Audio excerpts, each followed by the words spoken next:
오늘 드릴 말씀은 애굽에 내린 첫 번째 재앙, 나일 강물이 피가 된 그 재앙에 대해서 말씀을 드리겠습니다. 우리 그동안 본 대로 모세는 바로 앞에 가기를 주저했잖아요.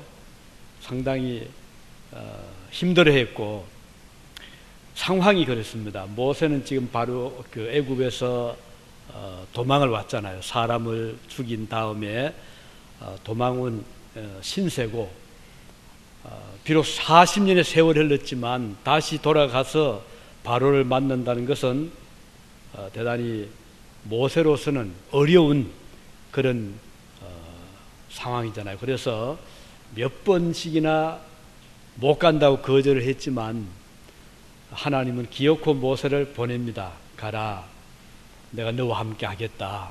그래서 모세는 바로 앞에 가게 되죠.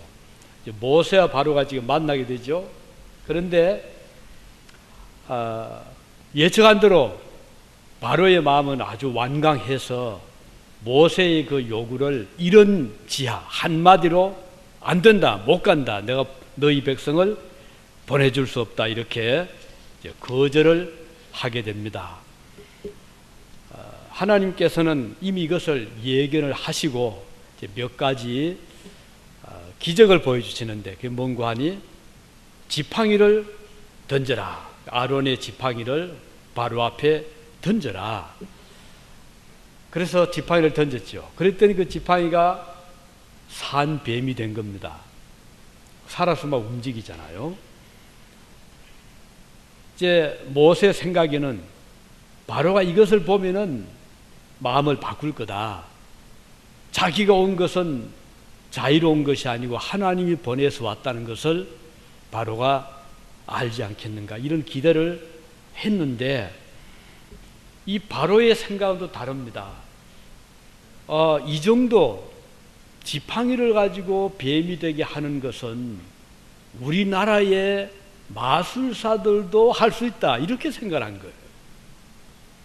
그래서 바로는 신하들을 통해서 급히 이 유명한 마법사, 마술사, 술사라고 하죠. 혹은 박사를 불렀습니다. 불러서 지팡이를 던져서 뱀이 되게 한 겁니다.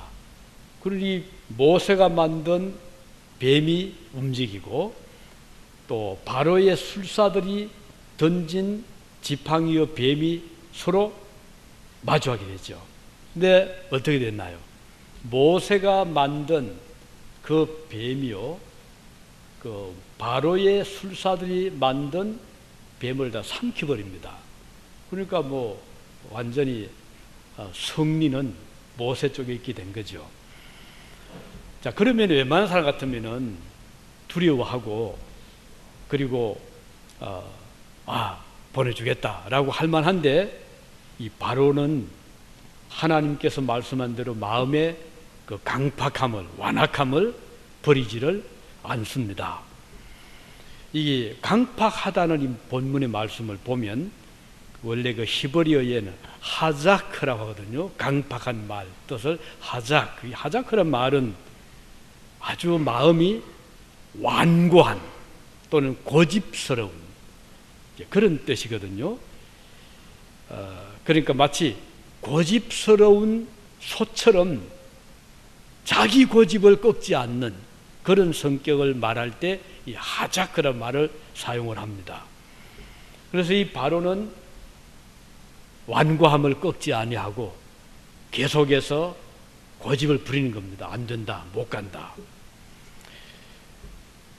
이런 이제 일을 이제 겪은 다음에 하나님께서 모세에게 말씀하십니다.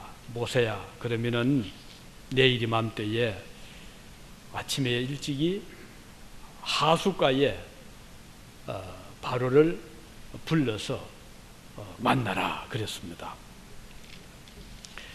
하나님께서는 이제부터 10가지 재앙을 통해서 바로를 꺾는데요, 얼마나 바로가 완고했는지 9 끝까지의 재앙을 베풀 때까지도 바로는 마음이 바뀌질 않습니다. 그렇지만 하나님은 한 걸음 한 걸음 스텝 바이 스텝으로 이 바로의 마음을 지금 꺾게 되는데, 첫 번째 재앙이 하수의 물을 피로 만드는 것이었잖아요. 이 하수라는 말은 하수가, 이것은 나일강을 의미하는 말입니다. 에오르라는 이 말이요. 그래서 이 나일강은 지도를 보면 아프리카 저 남쪽에서 북쪽 지중해로 흘러 들어오는 그 강을 말하거든요. 아주 긴 강이죠. 그런데 이 나일강은 애굽의 땅을 비옥하게 하고 농사를 지을 때 풍작을 가져오게 하고 각종 물고기들을 제공하는, 그래서 애굽의 젖줄과 같다 그렇게도 부르고요. 고대 문명 발상지 중에 하나가 나일강변이었잖아요. 그래서 이 나일강변의 그 삼각주들은 아주 땅이 비옥하고 거름을 줄 필요가 없어요. 그냥 씨만 뿌려놓으면 거기서 저절로 자라서 열매를 맺는 아주 천혜적인 그런 강이 바로 나일강이기 때문에 이 애굽 사람들은 나일강을 신과 같이 그렇게 섬기고, 그 강에 살고 있던 뭐 뱀이라든가 강에 살고 있던 물고기라든가 이런 것들을 숭상하는 그런 그 풍습이 그 당시에 있었습니다. 매우 중요한 곳이죠. 그런데 하나님은 그 나일강에다가 바로를 오르게 해라 해서 모세와 바로가 또 아론이 이 강에서 만나게 됩니다. 근데 이제 하나님께서 말씀하십니다. 17절에 볼지어다 내가 내 손의 지팡이로 하수를 치면 그것이 피로 변하고 하수의 고기가 죽고 그 물에서는 악취가 나르니 애굽 사람들이 그 물 마시기를 싫어하리라. 이렇게 말씀을 하셨습니다. 그래서 과연 이제 모세가 지팡이를 가지고 그 나일강을 칠 때 그 강물이 피로 바뀐 겁니다. 자랑스럽게 여겨오던 나일 강물이 피가 된다는 것은 바로로서는 견디기 힘든, 애굽 사람들이 견딜 수 없는 그런 재앙이었거든요. 하나님께서 이것을 아셨기 때문에 그 나일강을 이제 피로 만드는 그런 재앙을 주신 것입니다. 그 결과로 어떻게 됐나요? 하수의 고기들이 죽잖아요. 고기들이 썩으니 그 냄새가 나지 않았겠어요? 생명을 공급하여 애굽 사람들에게 부요함을 주고 행복을 주던 이 나일강이 반대가 된 거잖아요. 그래서 쓸모없는 물, 고기가 살 수 없는 물, 그리고 마실 수 없는 나일강이 된 것입니다. 사람들이 사용할 수 없었잖아요. 우린 이 강의 중요성을 잘 알고 있습니다. 하나님께서 에덴 동산을 지어 창조하셨을 때 거기에 강이 있었잖아요. 어떤 강이었죠? 우리가 창세기 2장에 보면 10절에 에덴 동산에 강 네 건원이 흘렀는데 그 비손이라는 강이 있죠. 또 기혼강, 또 히데겔, 유브라데, 이 네 강이 에덴 동산에서 흐르고 있었습니다. 그만큼 그 에덴 동산이 비옥했다는 거죠. 살기가 좋았다는 것입니다. 어느 곳이든 평야가 있는 곳, 또 도시가 발전되는 곳을 보면 항상 그 강물이, 우리 서울도 한강이 흐르잖아요. 독일의 뭐 나일강에, 아니 라인강에 기죠. 또 여기 유진의 윌라멧 리버, 또는 이 미국의 긴 미시시피 뭐 강이라든가, 이렇게 그 강이 흘러갈 때 받는 인간들의 혜택은 말로 다 할 수 없이 큰데요. 그런데 이 강이 강물이 피로 바뀐다는 것은 이건 너무 끔찍한 재앙이 아닐 수가 없습니다. 강이 쓸모없게 된다는 것은 가장 불행한 것이고 또 슬픈 일이죠. 엘리야 시대 때 아합이 우상을 섬기고 악을 행할 때 하나님이 치신 그 재앙은 비를 딱 멈춘 겁니다. 그러니까 강물이 마르잖아요. 거기서 볼 수 있는 것은 이 강이 역할을 못할 때 오는 그 아주 비참함을 잘 보여주는 것입니다. 우리가 천국에 들어가면 거기 보면 생명의 강이 흐른다 그랬거든요. 천국에 생수의 강이 흐른다. 그 강물이 마르지 않죠. 그래서 사시장철 매 달마다 강변에 그 심기운 각종 나무들이 열매를 맺는다. 그 천국의 부요함을, 그 행복함을 그렇게 말씀하고 있습니다. 또 우리 성경부 예수님께서 나를 믿는 자는, 우리가 그리스도를 믿게 되면 그 배에서 생수의 강이 흐른다 그랬죠. 이걸 보면 이 강이 주는 축복을 우리가 볼 수가 있습니다. 그리스도를 믿는 자들은 그 마음 속에, 그 배 속에서 끊임없이 흐르는 생명의 강이 그 배에서부터, 속에서부터 흘러넘친다, 이렇게 말씀하고 있는 것입니다. 오늘날 이 물이 끊어지면, 생수의 강이 끊어지면 얼마나 우리의 삶이 피폐해지고 각박해지고 메마르게 되는가를 우리는 잘 압니다.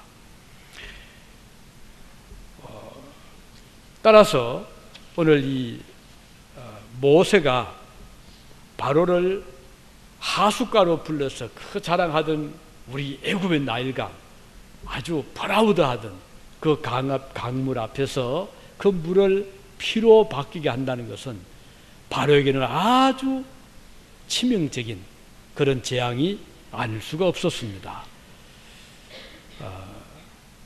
자, 이런 그 재앙을 이 바로가 겪게 되었을 때, 그럼 나일강만 피로 변했는가?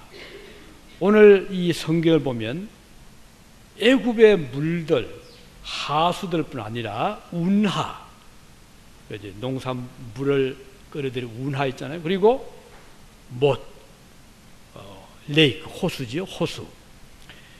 이까지도 피의 재앙이 임했다는 거예요. 그럼 이 말은 애굽 전역에 전국적인 네이션와이드, 전국적으로 이 재앙이 임했다는 거거든요. 그 영향 때문에 강, 호수, 또 어딜까요? 우물, 땅을 파서 마실 물을 기르는 우물까지도 피로 변했다. 자, 이거 여기서 볼 수 있는 것은 바로왕 한 사람의 불순종 때문에 오는 결과는 애굽 전국의 백성들에게 이렇게 고통을 안겨다 주었다는 것입니다.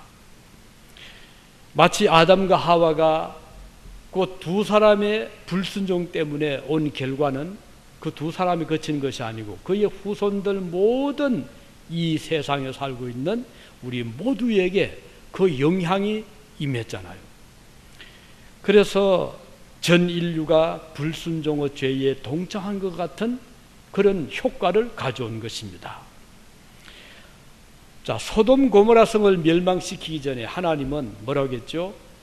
아브라함의 그 기도를 들으시고, 그래, 성에 5인 10사람만 있다고 하면 내가 성을 멸망시키지 않겠다 그랬습니다. 있었나요? 없었잖아요. 결국은 이 5인 10사람만 그 성에 있었어도 소돔 고모라 성이 멸망치 않고 구원을 받았을 터인데 10사람의 부족함으로 온 성이 멸망받았습니다. 자, 바로 한 사람 때문에 전 백성들이, 전 애굽이 고통을 받은 것이나 아담과 하와의 범죄 때문에 전 인류가 죄인이 된 것이나 소돔 고모라 성에 5인 10사람이 없음을 해서 전체 성이 멸망을 받은 것을 보면 오늘 한 사람 한 사람의 그 하나님 앞에서의 자세는 내 자신, 개인에게만 영향을 미치는 것이 아니고 내 주변에 있는, 가까이 있는 가족이죠. 한 사람의 가장이 믿음에 굳게 서면 그 온 식구가 복을 받습니다. 그리고 몇 사람의 의인이 한 도시에 살면 그 사람 몇 사람뿐 아니라 전체 도시가 살게 된다는 것을 볼 수가 있습니다. 이것이 바로 대표 원리인데, 그 대표 원리의 가장 중요한 한 예는 우리의 대표가 되신 누구시죠? 예수 그리스도. 그 예수님께서 오늘 저와 여러분을 대표해서 십자가에서 죽으심으로 말미암아 우리가 지은 그 수많은 죄를 예수님이 대신 그 몸에 다 지시고 사죄의 은총, 용서의 축복을 우리가 받게 된 것입니다. 그래서 오늘 저와 여러분은 공로가 없습니다. 하나님 앞에 의도 없고 하나님 앞에 자랑할 것이 아무것도 없는 죄인들이지만, 우리를 대신해서 예수님이 대신 고통받으신 그 고난, 대신 받으신 그 온갖 수치와 모욕과 고통, 그리고 죽으심, 이로 인해서 오는 결과는 오늘 저와 여러분들이 하나님 앞에 의로운 자라는 칭의를 받게 된 것입니다. 이 justification, 의롭다 인정함을 우리가 받게 된 것입니다. 여기에서 우리는 바로 한 사람의 악행 때문에 전 애굽이 그와 같은 고통을 받은 것, 의인 예수님의 한 사람의 순종으로 인해서 우리 모두가 구원을 받게 된 대표 원리를 볼 수가 있고, 그런 의미에서 오늘 저와 여러분들의 하루하루의 삶은 나에 그치는 것이 아니고 우리의 가족과 우리의 후손들에게 영향을 미친다는 것입니다. 지금 남아프리카 공화국의 넬슨 만델라는 사람이 세상을 떠남으로 해서 아마 보셨을 거예요. 전 세계의 TV, 신문, 뉴스 미디어들이 집중적으로 그분에 대해서 지금 추모를 하고 있잖아요. 그래서 도대체 저분이 누구기에 저렇게 사람들이 그 죽음을 애도하고 그 죽음에 대해서 의미를 부여하는가? 그분이 어떤 분이었나요? 27년 동안을 감옥에 갇혔던 사람이고, 그는 남아공의 흑인들의 인종차별에 항거를 해서 끝까지 굽히지 않고 인권을 위해 싸웠던 투사였잖아요. 더 중요한 것은 그가 감옥에서 풀려나온 다음에 대통령이 됩니다. 대통령이 되었을 때, 전 권력을 잡게 되었을 때 수많은 사람들이 이 만델라에게 그동안 우리가 받아온 고난이 너무너무 크다. 우리가 너무 그동안 저 백인 정권 치하에서 그 아르파이트라는 그 정권 치하에서 우리가 받은 우리 차별이 너무 컸다. 이제는 복수할 때가 되었으니 제발 이 복수를 좀 해주시오. 수많은 인권단체들이 이 대통령에게 압력을 넣었습니다. 그때 어떻게 했나요? 복수를 해서 안 된다. 우리는 화해를 해야 된다. 그들을 용서해야 된다. 해서 이 넬슨은 자기 일을 27년 동안 가두어서 그를 지키고 고통을 주던 그 간수를 불러서 파티 자리에 앉혀놓고, 그리고 백인 대통령을 부통령으로 맞이하고 전 나라를 화해하는, 그래서 용서하는 이 일을 이분이 했거든요. 이게 어떤 정신인가요? 우리 주님의 정신이잖아요. 예수님의 정신이잖아요. 원수를 갚으라고 했나요? 원수를 사랑해라. 원수를 갚지 말아라. 원수를 갚는 것은 하나님께 있는 것이다. 주님의 교훈을 이 사람은 실천에 옮긴 사람이었어요. 그러니까 지금 뭐 오바마도 이번에 그 장례식에 간답니다. 우리 한국의 정 총리가 대통령 특사자격으로 간답니다. 영국의 캐머린 수상에 간답니다. 전 세계의 지도자들이 그분의 이루어 놓은 업적을 잊지 않고 있는 거예요. 한 사람의 위대한 행동이 이렇게 세계를 움직이고 있잖아요.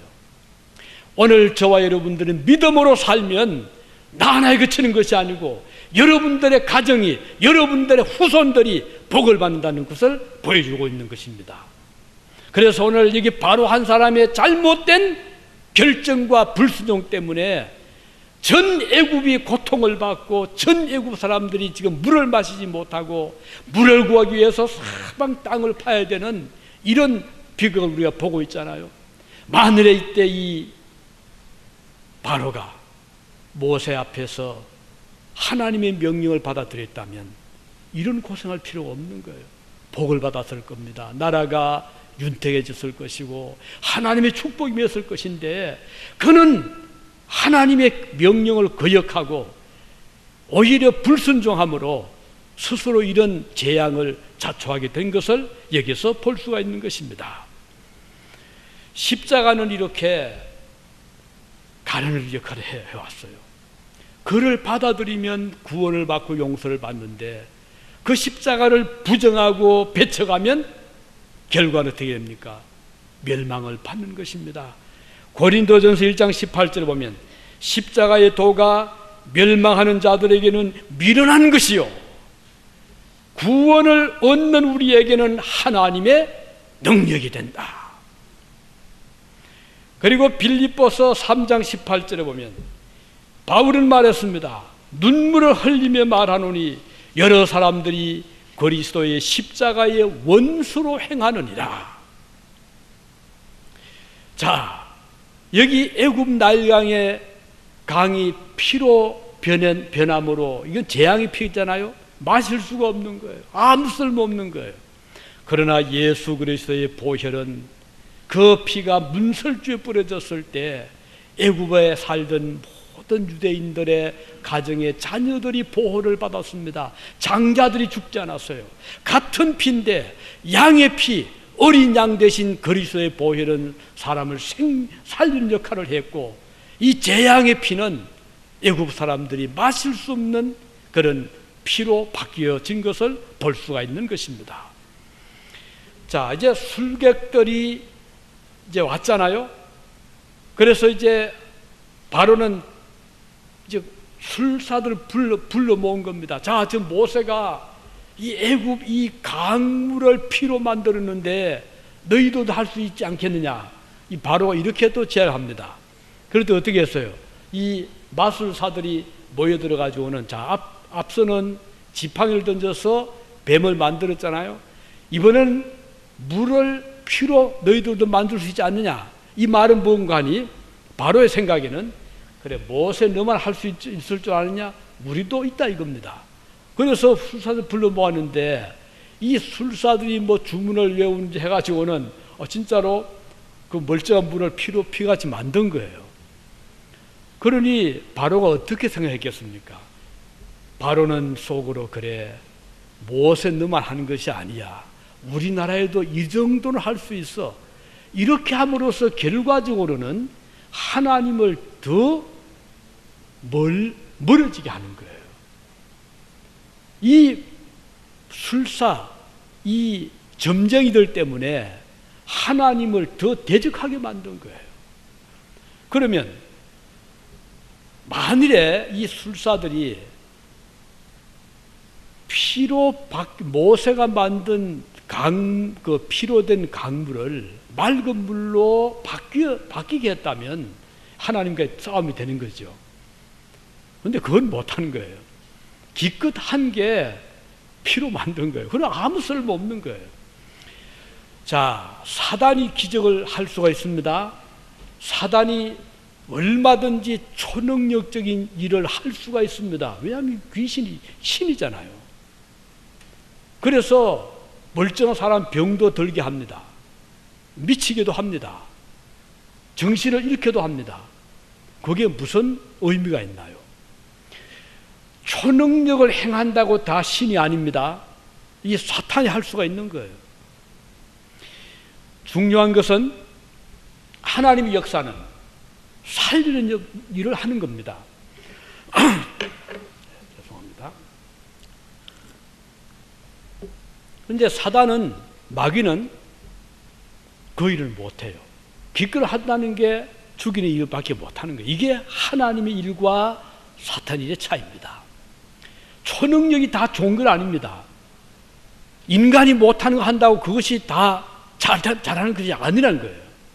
여기 술사들은 능력은 베풀게 했는데 오히려 애굽인들에게 더 고통을 주는 그거밖에 못하는 거예요.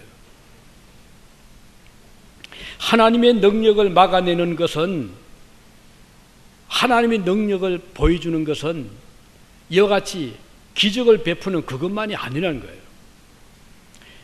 여기 술사라는 말을 보면 이거는 우리가 쉽게 말해 마술을 하는 사람 또는 점쟁이 혹은 악령을 불러들이는, 영을 불러들여 가지고 어떤 기적을 행하는, 이런 자들을 의미하거든요.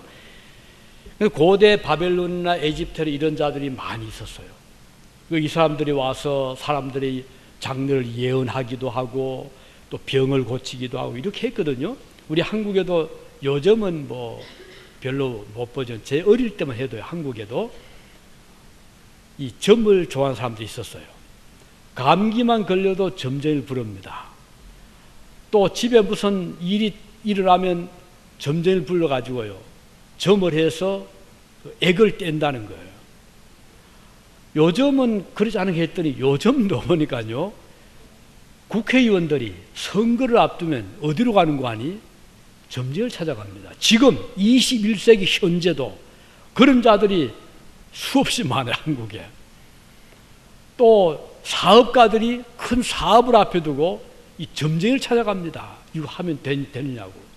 이런 것을 보면 옛날이나 지금이나 인간들은 뭔가 초능력적인 힘을 의지하고 싶은데, 문제는 참 하나님을 붙잡지 못하고 인간들에게 재앙을 주는, 더 힘들게 만드는 그 마귀를 붙잡는 거예요.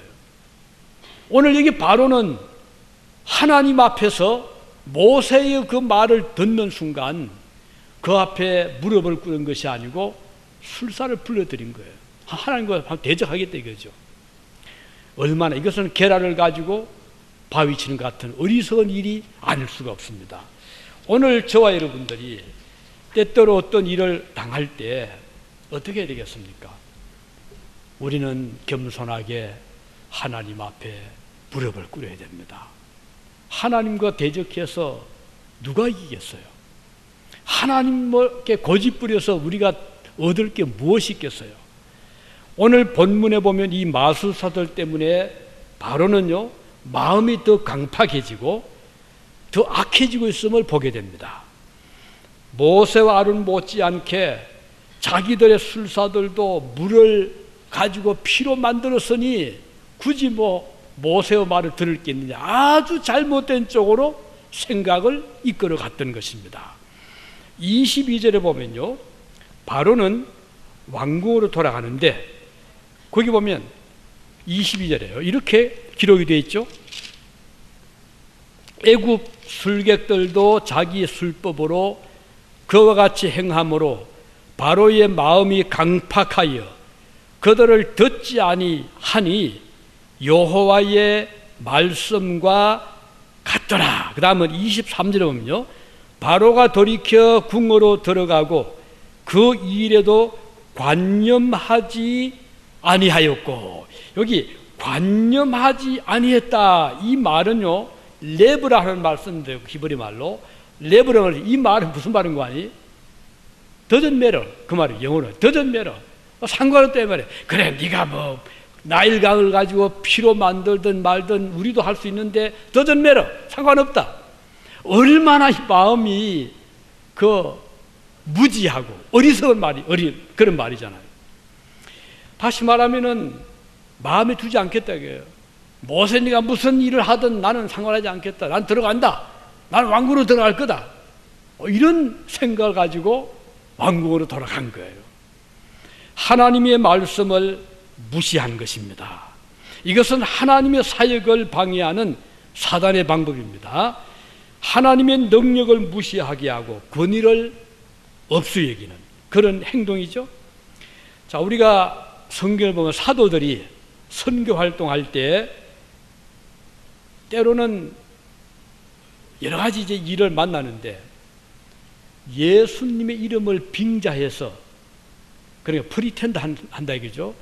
예수님을 핑계대 가지고 거짓 행동하는 자들이 나타났어요. 가령 사도행전 13장 6절에 보면 이런 말이 나옵니다. 온 섬 가운데로 지나서 바보에 이르러 바 예수라 하는 유대인 거짓 선지자인 마술사를 만나니. 이제 바 예수는 예수인데 바 예수입니다. 근데 요 바 예수는 마술사였어요. 근데 바울이 막 전도를 하고 있는데 이 바 예수가 나타나 가지고는 방해를 하는 겁니다. 믿지 못하도록 중간에서 악한 역할을 이 바 예수가 한 것입니다. 얼마나 악한 행동이잖아요. 하나님의 역사를 반대하고 방해하는. 그래서 결국은 이런 그 거짓 선지자들은, 또 악한 자들은 복음을 방해하고 하나님의 일을 반대하는, 마치 바로 시대 때 마술사들이 바로의 마음을 강팍하게 만드는 것처럼 오늘날도 우리가 복음을 전할 때, 전도하다 보면, 주님의 일을 하다 보면 어디서 난데없이 나타나는데 이들도 기적을 베풀기도 하고요, 능력을 과시하기도 하고 하나님의 어떤 천사처럼 나타나거든요. 문제는 이들이 하는 목적은 하나님 일을 방해하고 반대하는 데 있는 것입니다. 그래서 하는 일마다 못하도록 회방을 하고 방해를 함으로써 결국은 대적자가 되게 하는 것입니다. 자, 이런 결과가 어떻게 됐습니까? 바로는 마음이 더 완악해졌죠. 그러니까 백성들은 그로 인해서 더 고통을 받게 되고 점점 재앙이 계속되면 될수록 백성들은 말할 수 없는 고통을 받게 된 것입니다.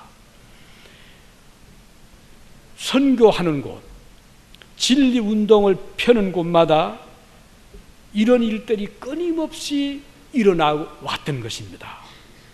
하나님의 일을 방해하는데 교모한 방법으로 마치 하나님처럼 나타나거든요.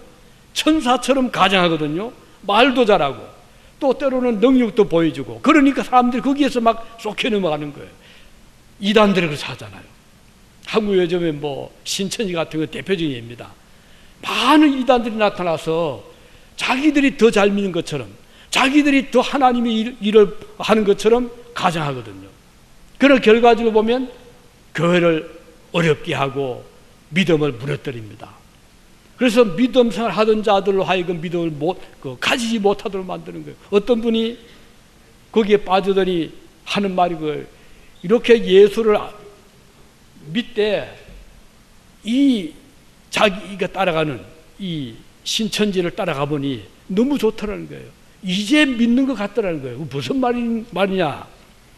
천국은 죽어서 가는 것이 아니고 이 세상에서 천국이다.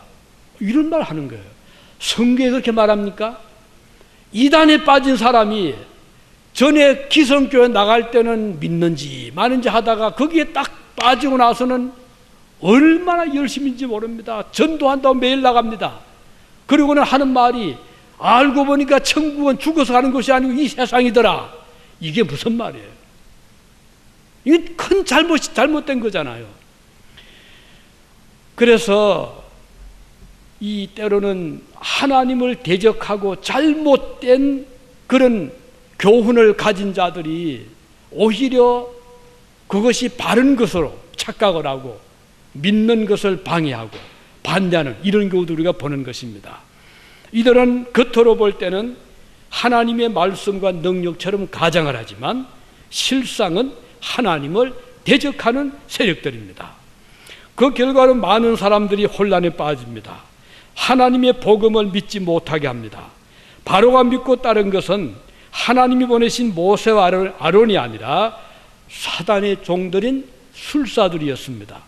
그들은 아무 책임감 없이 무조건 바로로 하여금 하나님을 순종하지 못하도록 방해하는 자들이었습니다. 훗날, 먼 훗날 결국은 하나님이 마지막 재앙의 칼을 뽑았는데 그것이 뭔가 하니 장자를 죽이는, 짐승의 첫 새끼를 다 치는 그 재앙이었잖아요. 그러면 만일에 바로가 지혜로운 사람 같았다면 자세히 보면 알잖아요. 옆에서 술사들 온갖 좋은 말을 다 해주잖아요. 임금님 오리 생각이 옳습니다. 온갖 아부의 말 다 하고, 그런데 능력은 베푸는데 도움이 되는 거 없잖아요. 물을 피로 만드는 거 이게 무슨 도움이 돼요? 나중에 정녕 이 술사들이 바로를 도우려고 했다면 장자가 죽을 때 막았어야 됩니다. 이 술사들 술법을 하든 무슨 뭘 하든 장자가 죽지 않도록 막아야 되거든요. 그런데 어떻게 했나요? 못 막았잖아요. 다 죽었잖아요. 첫 새끼들 다 죽는데 그때 술사들은 어떻게 했나요? 다 도망갔잖아요. 무책임하잖아요. 바로 이것이 하나님을 대적하는 자들의 본성입니다. 이게 본 모습이에요. 평소에는 온갖 좋은 말 해줍니다. 온갖 좋은 듣기 좋은 말 해주고 또 기적도 보여주기도 하는데 정작 막아야 될 때는 아무런 힘이 없는 거예요. 그래서 바로는 아들 잃고요, 신하도 아들 다 잃고, 짐승 처석이 다 잃고, 전 애굽의 초상 줄초상 난 거잖아요. 이 집에서 울고 저 집에서 울고, 독자 잃고 장자 잃고. 그럴 때 이 술사들은요 아무것도 못한 거예요. 이게 사탄의 한계입니다. 이게 마귀의 한계입니다. 우선 볼 때는 뭐 힘이 있어 보이고 하지만 정작 필요할 때는 다 도망가고, 이게 사탄의 역사인 것이에요. 여기에 빠져서 안 되는 거예요. 우리가 지혜롭게 상황을 판단해야 됩니다. 아무리 내 귀에 듣기에 좋은 말 해주고 내 마음에 좀 위로되는 말을 해도 거기에 우리가 귀를 기울이고 거기에 빠져들어가다 보면 정작 하나님 말씀과는 거리가 멀 경우들이 많이 있어요. 우리가 교회를 섬길 때도 이래서 우리는 항상 멀리 바라보고 하나님 말씀과 관련을 시켜야 돼요. 내 가까운 친구지만은 저 말을 아니다 할 때는 꺼내야 됩니다. 내가 아무리 좋아하는 내 이웃이 내 형제요, 내 자매요, 가족이라 하더라도 하나님 말씀과 뜻과 맞지 않을 때는 눈물을 참 머금고라도 이건 아니네, 이건 아니다 라고 얘기를 해야 됩니다. 그런데 인정에 끌리고 뭐 이런저런 이해관계 끌려가지고 이걸 막지 못하면 나도 망하고 같이 망하는 거예요. 믿음 다 잃어버리고 마는 거예요. 그래서 특별히 이민교회는 여기에 제대로 교육을 받을 그런 시설이 없잖아요. 체계적인 훈련을 받을 길이 참 없는 곳이 이민교회입니다. 그러다 보니까 믿음에 대해서 단편적인 지식밖에, 대부분 그 교인들이 그렇더라고요. 아주 단편적인 지식 가지고 이걸 가지고 판단하는 거예요. 이것은 잘못된 거거든요. 그래서 오늘 우리가 지금도 얼마든 우리 주변에는 마치 바로가 옆에 술사들을 끼고 하나님을 대적했듯이 세속적인 거, 불신앙적인 거, 인간적 이것 때문에 하나님의 뜻을 거스릴 때가 참 많습니다. 우리가 항상 조심하시고, 참 우리가 가야 될 길이 뭔가. 여기 바로가 정신을 차리지 못하고 계속해서 나갈 때 오는 것은 두 번째 재앙, 세 번째 재앙, 점점 강도 높은 재앙이 왔듯이 오늘도 우리가 영적으로 각성하지 못하면 언제 우리가 어떤 일을 겪을지 우리가 아무도 모릅니다. 결과는 불행한 거죠.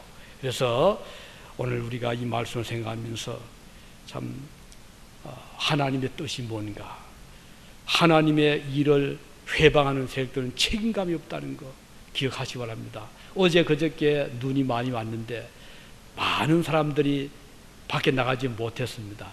그는 전 딱 두 자동차가 앞을 지나가서 유심히 보았는데 공통점은 책임감을 지닌 차들이더라고요. 이걸 보면서 그렇지, 우리가 하나님 앞에서 책임감을 지니면 저렇게 되겠구나. 얼마나 위험하잖아요. 하나는 편지를 날라주는 자였어요. 그 책임감이잖아요. 맡은 거. 이분도 어제 뭐 일을 했더라고요. 그저께. 어제도 그래요. 두 번째는 페덱스였어요. 그건 뭔가요? 역시 배달하는. 이거 참 맡은 일을 위해서 이렇게 눈이 쌓이고 다른 모든 차들이 가지 못하는데도 저 차들을 왜 가는가? 책임감이구나. 오늘 저와 여러분이 크리스찬으로서 책임감을 가지고 있다면은 가게 됐잖아요. 우리 교우 중에 사업하는 중에 어떤 분은 오픈했어요. 근데 종업원이 안 오는 거예요. 왜요? 종업원은 책임감은 없거든요. 나야 시간 일해주고 돈 받으면 되니까 안 가면 안 받으면 되잖아요. 하지만 오너는, 주인은 책임감이 있잖아요. 그래서 아마 우리 잘은 모르죠. 우리 아마 이 식당 경영하면 다 문제였을 거예요. 왜? 책임감 때문에. 우리가 주님 앞에 맡은 책임의식이 있으면요, 누가 뭐라고 하든 힘이 들어도 눈이 와도 가야 될 길 우리가 가게 되잖아요. 바라기는 저와 여러분 이 말씀을 통해서 하나님 앞에 책임성 있는 그런 믿음의 삶을 살아갈 수 있기를 바랍니다. 기도하시겠습니다. 자비로우신 우리 아버지 하나님, 감사드립니다. 오늘 주신 말씀 마음에 새기면서 저희들이